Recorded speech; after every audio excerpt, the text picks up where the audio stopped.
बड़ी खबर आ रही है श्रावस्ती से। जिले में कड़ाके की ठंड और कोहरे का सितम बरकरार। प्रशासन ने नहीं कराई सार्वजनिक स्थानों पर अलाव की व्यवस्था। जिला प्रशासन और नगर पालिकाओं ने सिर्फ कागजों पर ही की है अलाव की व्यवस्था। लोगों ने कड़ाके की ठंड से बचने के लिए खुद की अलाव की व्यवस्था। प्रशासनिक अधिकारियों की आंखों पर बंधी पट्टी। कड़ाके की ठंड से लोगों का जनजीवन हुआ अस्त व्यस्त। चारों तरफ भीषण ठंड के चलते मचा हाहाकार। इस वक्त की बड़ी खबर श्रावस्ती से हम आपको दिखा रही हैं, जहां जिले में कड़ाके की ठंड और कोहरे का सितम बरकरार है और ऐसे में प्रशासन ने सार्वजनिक स्थानों पर अलाव की व्यवस्था नहीं कराई है। केवल कागजों पर ही अलाव की व्यवस्था की गई। लोग कड़ाके की ठंड में बेहद परेशान घूम रहे हैं।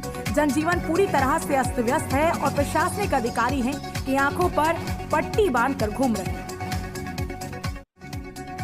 इस खबर पर अधिक जानकारी के लिए श्रावस्ती से हमारे संवाददाता मिथिलेश पाठक इस वक्त हमारे साथ फोन लाइन पर मौजूद हैं। मिथिलेश जी, जिले में कड़ाके की और कोहरे का सितम बना हुआ है, लेकिन बावजूद इसके नगर पालिका के द्वारा, प्रशासन के द्वारा कोई अलाव की व्यवस्था नहीं की गई। जी रश्मि जी, बताना चाहूंगा श्रावस्ती जनपद हिमालय की तराई में बसा तराई का जिला है, जहां पर सबसे ज्यादा ठंड पड़ती है। इस समय ठंड ने अपना कहर और दिखाना शुरू कर दिया है। मकर संक्रांति के बाद लोगों का अनुमान था कि यहाँ पर धूप निकलेगी, परंतु मौसम ने एक बार फिर से यहाँ पर करवट बदल ली है। लगातार यहाँ पर धुंध और कोहरे का प्रकोप बढ़ रहा है। ऐसे में नगर पंचायत की तरफ से कोई अलाव की व्यवस्था नहीं की गई है, जिससे ग्रामीण काफी परेशान है। लोगों ने सड़कों के किनारे पड़े जूते चप्पल उठाकर उससे अलाव तापने की व्यवस्था खुद कर रखी है। हालांकि प्रशासन इस मामले में मुकदर्शक बना हुआ है। जी मिथिलेश जी, इस कदर ठंड है कि बेजुबान हो या फिर बेसहारा इंसान, कितनी मौतें हो चुकी हैं, बावजूद इसके प्रशासन सो रहा है। जी बिल्कुल, लगातार इस कड़ाके की ठंड से लोगों को काफी भीषण नुकसान हो रहा है। लोग परेशान भी हो रहे हैं। कोल्ड डायरिया का प्रकोप बढ़ रहा है। बच्चे अस्पताल में भर्ती हैं। ऐसे में सबसे ज्यादा परेशानी हो रही है जो एक गौशाला बनाए गए थे, यहाँ पर खुले में जानवर रखे गए हैं, इनको सबसे ज्यादा ठंड लग रही है। इनके लिए भी प्रशासन की तरफ से कोई व्यवस्था नहीं की गई है। हालांकि इंसान तो अपनी कहीं न कहीं व्यवस्था कुछ कर ही लेता है, परंतु जो बेजुबान जानवर है, इनकी कोई व्यथा सुनने वाला नहीं, ना कोई देखने वाला है। जी मिथिलेश जी, इस बारे में किसी पीड़ित से आपकी कोई बातचीत हो पाई है? किस तरह की वो अपना जीवन व्यतीत कर रही हैं? पीड़ितों को एक लुभावना लाली लपाप देने के लिए कुछ कंबल वगैरह का वितरण जरूर कर दिया गया है सरकार की तरफ से।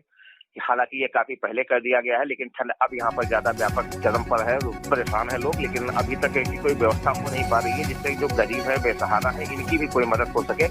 ऐसे में एक बड़ा सवाल उठता है कि क्या प्रशासन ने कोई बड़े हादसे का इंतजार कर रहा है कि ठंड से जब लोगों की मौत होने लगेगी या जानवर मरने लगेंगे तभी कोई कार्रवाई की जाएगी। जी बहुत बहुत शुक्रिया आपका मिथिलेश जी, हमारे साथ जुड़ने के लिए और इन तमाम जानकारियों की। तो ये थे श्रावस्ती से हमारे संवाददाता मिथिलेश पाठक, जो बता रहे थे कि जिले में कड़ाके की ठंड और कोहरे का सितम बरकरार है।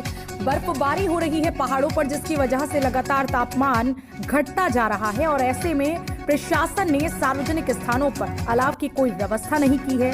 कड़ाके की ठंड से लोगों का जनजीवन अस्त व्यस्त है। ना ही बेजुबानों के लिए कोई गौशालाओं में व्यवस्था की गई है और ना ही इंसानों के लिए इस भीषण ठंड में। चारों तरफ से जब भीषण ठंड है, जिसके चलते हाहाकार मचा हुआ है, लेकिन प्रशासन और नगर पालिका है कि सिर्फ कागजों पर ही सभी व्यवस्थाएं कर दी गई हैं। अलाव की व्यवस्था हो चुकी है कागजों पर। शायद प्रशासन को या नगर पालिकाओं को किसी बड़े हादसे का इंतजार है। हालांकि कंबलों का वितरण बीच बीच में समाज सेवियों द्वारा या किसी जनप्रतिनिधि द्वारा लोगों को कर दिया जाता है, लेकिन वो काफी नहीं होता, क्योंकि जिस तरह से पीड़ित खुले आसमान के नीचे सोने को मजबूर है, उसके लिए सिर्फ कंबल पर्याप्त